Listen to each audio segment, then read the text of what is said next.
Alô, quinto ano. Vamos então iniciar o nosso projeto Revisa. Vamos iniciar então em português, na página 43, que temos o nosso texto falando Devaneando Devagar. Nesse texto está falando assim: todas as crianças têm o direito de fazer o que as outras podem. Os direitos são os mesmos para todos. E não são só alguns, mas todos têm os direitos. E todas, independentemente da idade, na praia, no campo, na cidade. Todas as crianças, sem exceção, podem e devem, sem inibição, brincar antes de mais nada. E por gosto, por curiosidade, por interesse, por amizade, contar piada e dar uma risada. Na página 344, continuando. Estudar, pesquisar, descobrir, imaginar, inventar, construir, perguntar, responder, conhecer, investigar, experimentar, desmontar, consertar, compartilhar, aprender e crescer. E ter chance e tempo para serem apresentadas a novos amigos, conversar animadamente, ir, pular, chorar de contente. Jogar, competir, esconder, procurar, achar, buscar o saber, se divertir o suficiente. Toda criança precisa saber que deve ter um lugar para viver, e para merecer, basta nascer, ter o direito de ter, toda garotada, uma morada. Todo filho, afilhado, sobrinho e neto devem pisar em chão firme, com paredes nos lados, atrás e na frente, e ter sobre a cabeça, além de cabelo e afeto, um teto. Um apartamento novo ou um sobrado antigo, uma cabana, uma oca ou um iglu são bons para morar. O importante é que seja um lugar seguro e confortável, como um amigo, um abrigo. Do mesmo jeito que todo botão precisa de uma casa para se encaixar, seja uma casinha, seja um casarão, o certo é toda criança ter onde morar, um lar. Esse texto é de Flávio de Souza. Ele nasceu em 1995, na cidade de São Paulo. Quando criança, ele quis ser um bombeiro, ator de cinema e até trapezista, mas descobriu que gostava mesmo era de escrever. Acabou tornando-se autor de muitos livros, roteirista de cinema, de TV e também ator. Qual a nossa parte de interpretação escrita? 46. Número 1. Quais são as crianças que têm os direitos de citados no poema? Então, segundo o poema, todas as crianças, sem exceção, independentemente de idade e de onde moram. Em sua opinião, todas as crianças conseguem ter todos esses direitos? Não, infelizmente, nem todas as crianças conseguem ter esses mesmos direitos. Número 3. Releia alguns versos do poema e assinale com X alternativa correta. Bom, o verso é: todas as crianças têm o direito de fazer o que as outras podem. Os direitos são os mesmos para todas. Vamos na alternativa correta. A alternativa correta vai ser: esses versos defendem a igualdade de direitos das crianças, independentemente de suas diferenças ou limitações físicas e sociais. Página seguinte, 47, vamos lá. A segunda estrofe do poema aborda qual o direito das crianças. Assinar a alternativa correta: o direito de brincar. A maioria das palavras apresentadas na terceira estrofe pertence a que classe gramatical? Então, a classe gramatical que pertence é ao verbo. Quando fala estudar, pesquisar, descobrir, imaginar, inventar, construir, todas essas palavras pertencem à classe gramatical de verbos. Então, releia a sexta estrofe do poema e responda as questões. Essa estrofe trata sobre qual direito das crianças. A sexta estrofe, estou lembrado que são estrofes, né? São um conjunto de versos. A sexta estrofe, vamos contar lá. Então, temos aqui, ó, primeira, segunda, terceira, quarta, quinta, sexta. Então, a sexta estrofe fala sobre ter um direito à moradia. De acordo com o poema, para uma criança merecer esse direito, basta ela nascer. O que isso significa? Significa que todas as crianças possuem esse direito, o direito de ter onde morar. Quais são os tipos de moradia citados na oitava estrofe do poema? Na oitava estrofe do poema, cita vários tipos de moradia. Então, cita, vamos ver, cita apartamento novo, sobrado antigo, uma cabana, uma oca, um iglu. Qual é a sua moradia? Aí vocês vão responder se você mora num apartamento, se você mora numa casa, ou se você mora num iglu, quem sabe. Então, vocês vão responder qual é o tipo de moradia de vocês. Ok? Então, opa. Na última estrofe, encontramos o diminutivo e o aumentativo da palavra casa. Então, na palavra casa, nós temos que é moradia mais simples, é chamada de casinha. E o casarão, porque é uma moradia mais sofisticada. Né? Mas para o poema não importa qual é a casa que a criança tem. O importante é que ela tenha onde morar. Releia a segunda estrofe do poema e sublinhe as palavras que rimam entre si, ou seja, que apresentam um final semelhante. Então, vamos sublinhar. Exceção vai rimar com inibição, né, pintada da mesma cor, exceção com inibição. Depois, curiosidade, rima com amizade. E nada, rima com risada. Com base nas palavras que você sublinhou, assinale com X a alternativa correta sobre as rimas dessa estrofe. A alternativa é: o primeiro verso rima com o segundo, o terceiro verso rima com o sexto e o quarto verso rima com o quinto. Você observou que esse poema faz parte do livro Direitos Universais das Crianças e dos Jovens. Além dos livros, onde mais é possível encontrar poemas? Podemos encontrar poemas em revistas, em jornais e na internet. Bom, concluindo então, o poema é um texto que trabalha a linguagem de modo especial. É escrito em versos organizados em estrofes e pode apresentar rimas. Foi o que nós vimos nesse texto. Vocês estão lembrados? Né? Então, nós temos aqui, olha, nós temos cada linha do poema são versos.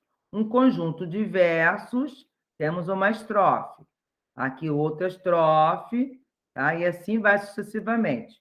Cada conjunto de versos forma estrofes. Aqui, ó, outra estrofe. Tem poemas com 4 versos, tem poema com 5 versos. Aqui nós temos uma estrofe com 2, 3, 4, 5, 6 versos, tá? Temos uma estrofe com 6 versos. Aí não importa, mas sempre um conjunto de versos forma uma estrofe. Poema. E cada linha do poema nós chamamos de verso. Tá?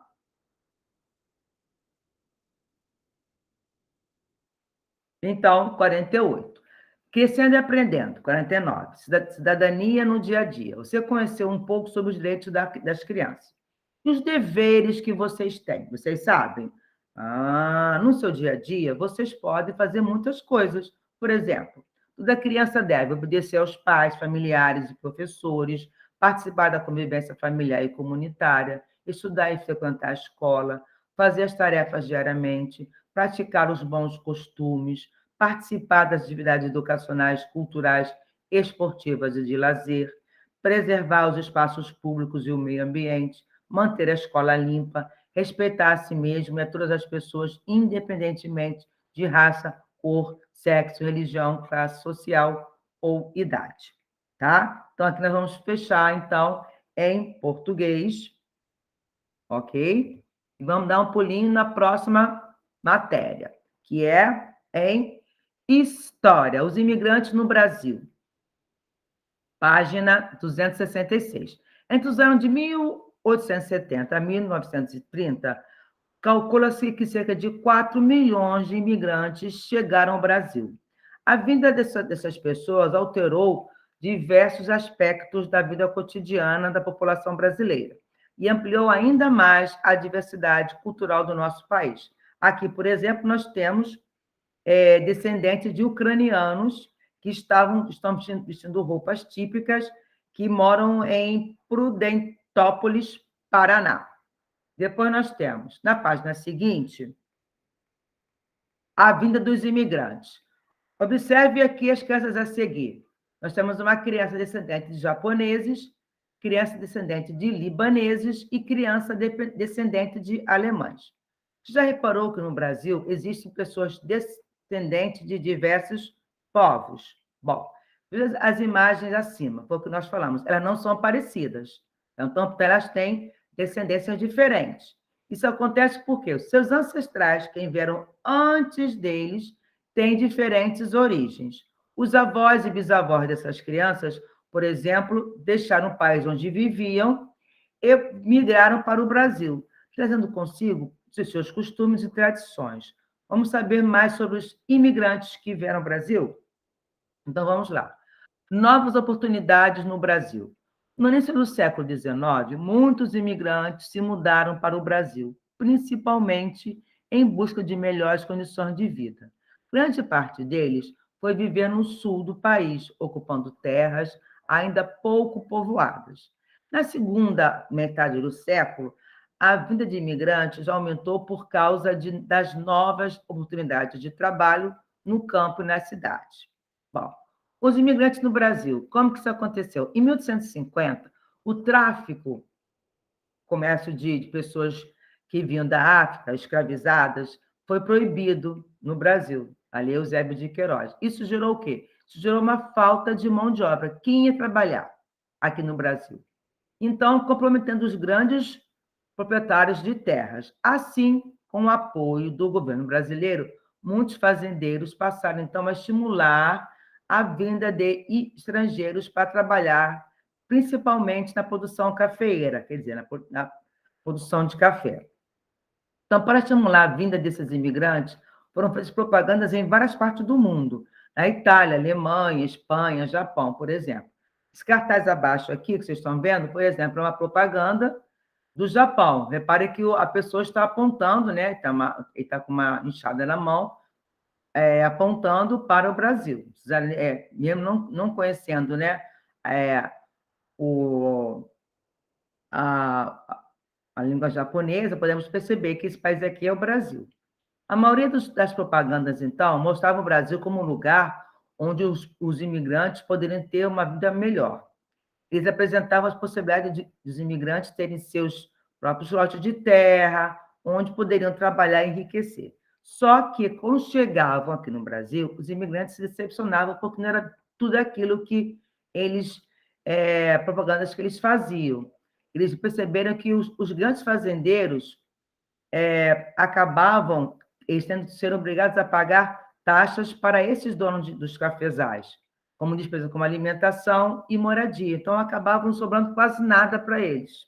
Então, é quase que um regime de escravidão. Os cafezais. O café começou a ser cultivado inicialmente no século XVIII na região norte. Porém, foi no sudeste que esse produto teve um melhor desenvolvimento. Já no século XIX, ocorreu uma grande expansão da produção cafeira no Brasil. E, aos poucos, os cafezais foram avançando, principalmente na região oeste do estado de São Paulo. Nessa época, o café produzido no Brasil passou a ser vendido também para outros países, tornando-se, então, o Brasil, por grande período, o principal produto da economia brasileira. Próxima página, 270. Vamos ver aqui. Na 270, nós temos aqui como é que é a viagem ao Brasil. Na viagem ao Brasil, a maioria dos imigrantes era acomodada em pequenas instalações nos navios, que eram desconfortáveis e com pouca higiene. A viagem era feita em grandes navios a vapor e demorava cerca de um mês. Vamos ler a seguir o poema do imigrante croata Ivan Dom Bosco sobre a vinda para o Brasil, isso em 1925. Então, ele narra assim: chegou o dia da nossa partida, vamos deixar a pátria querida. Tanta tristeza foi aquela data, vamos embora para outra morada. Então, temos aqui imigração e emigração, vamos ver a diferença.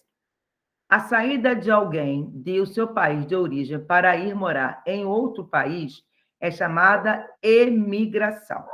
Quando ele sai do país de origem, é imigração. Quando ele chega no país, ele já faz a imigração. Então, ele é um imigrante. Aqui na foto, no desenho, nós temos o navio de imigrante, pintura de Lázaro Segal, em 1941, que mostra a situação dos imigrantes durante a viagem ao Brasil. Então, nós estamos aqui na próxima página, a hospedaria de imigrantes. Eles tinham que vir para cá, os imigrantes. Então, onde eles ficavam? Quando eles chegavam aqui em São Paulo, eles não iam diretamente para as fazendas. Então, o período que eles ficavam aqui, até encontrarem um lugar para trabalhar, no bairro do Brás, foi inaugurada em 1887 a Hospedaria de Imigrantes. O que era? Era um conjunto de prédios com dormitórios, lavanderia, refeitório, hospital, farmácias e correios. Os imigrantes costumavam ficar instalados na hospedaria de imigrantes por cerca de 8 dias, até serem encaminhados aos locais onde iriam trabalhar. Durante esse período, porém, eles podiam utilizar gratuitamente os serviços oferecidos. No entanto, eles só podiam circular aí no pátio da hospedaria. Era proibido eles sair pelas ruas da cidade. Essa hospedaria de imigrantes funcionou por 91 anos. Ao longo desse tempo, cerca de 2.500.000 pessoas, imigrantes, passaram por esse local. Interessante, né? Vamos dar agora um pulinho. Um pulão, né? Em geografia. Clima e vegetação natural. Página dos 318. O que é vegetação natural? A vegetação natural ela é formada por espécies de plantas que se desenvolvem naturalmente em um determinado lugar. As características do clima influenciam e muito diretamente no desenvolvimento da vegetação, em diferentes aspectos, tornando, então, as paisagens diferentes umas das outras. De acordo com o clima, tem uma vegetação diferente. Então, aqui, por exemplo, nós estamos aqui num lugar onde o clima se caracteriza por elevadas temperaturas e grande quantidade de chuva, é propício o desenvolvimento de uma vegetação natural densa, fechada e abundante, apresentando diversidade de espécies de plantas, como essa área aqui de floresta. Nesse no caso aqui é uma foto do Equador, tratada aqui ao lado. Já em lugares mais quentes, temperaturas elevadas e longos períodos de seca, como nessa área aqui do Quênia, que fica na África, é composta por árvores de médio porte, arbustos e gramíneas, que é uma grama bem rasteirinha, que resiste ao período de estiagem. Estiagem é o período sem chuva. Já que em alguns lugares, na próxima página, de clima frio, com baixas temperaturas e pouca quantidade de chuvas durante o ano, desenvolve-se uma vegetação de gramíneas adaptada a essas condições climáticas, como nessa área da Islândia, retratada na fotografia acima. Aqui já é um outro lugar de clima quente e seco, ou seja, temperaturas elevadas durante o dia e chuvas raras durante o ano, em que se desenvolve uma vegetação natural adaptada à falta de água. Um exemplo aqui são os cactos, olha aqui a vegetação de cactos, que embora tenhamos também aqui no Brasil, já nesse caso, essa foto aqui foi tirada no Arizona, nos Estados Unidos. Próxima página. Vamos observar a fotografia aqui a seguir, vamos marcar. Foi verdadeiro e falso. Nessa fotografia aqui, o clima é quente e seco, com temperaturas elevadas durante o dia. Verdadeiro. Pouca chuva durante o ano. Verdadeiro. Grande quantidade de chuva durante o ano? Não, falso. Pode perceber pelo clima, tipo de vegetação, que é uma vegetação seca, sinal que chove pouco. Vegetação densa, com ampla diversidade de espécies de plantas? Não, olha só. Quase não vemos plantas nessa foto aqui. E, por último, plantas adaptadas à falta de água? Sim, verdadeiro. Vamos ver, o ser humano modifica a vegetação natural. Ao longo do tempo, Extensas áreas de vegetação natural foram, infelizmente, alteradas pelo ser humano. Como é que ele fez isso? Através da agricultura, da pecuária, da exploração mineral e vegetal, tem provocado intensas modificações nas formações vegetais naturais. Então, temos aqui a expansão também do espaço urbano contribui para o desmatamento por muitas cidades crescem em direção ao espaço rural, geralmente com a retirada de áreas de vegetação natural. No caso aqui, há uma exploração ilegal e descontrolada da madeira. Olha o que causa aqui. Estão tirando a madeira para serem vendida. No caso aqui, nessa outra foto, há o quê? A queimada. Vejam como destrói a vegetação, no caso a floresta.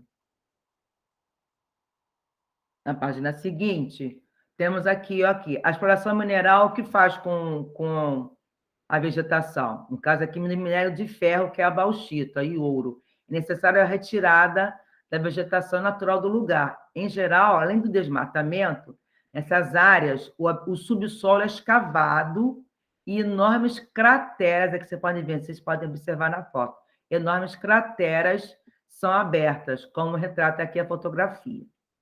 Então, vamos ver aqui, vamos encontrar no diagrama aqui, agropecuária, mineração, desmatamento e expansão urbana. Aqui nós temos logo de primeira, na horizontal, expansão urbana, depois nós temos mineração, desmatamento e agropecuária.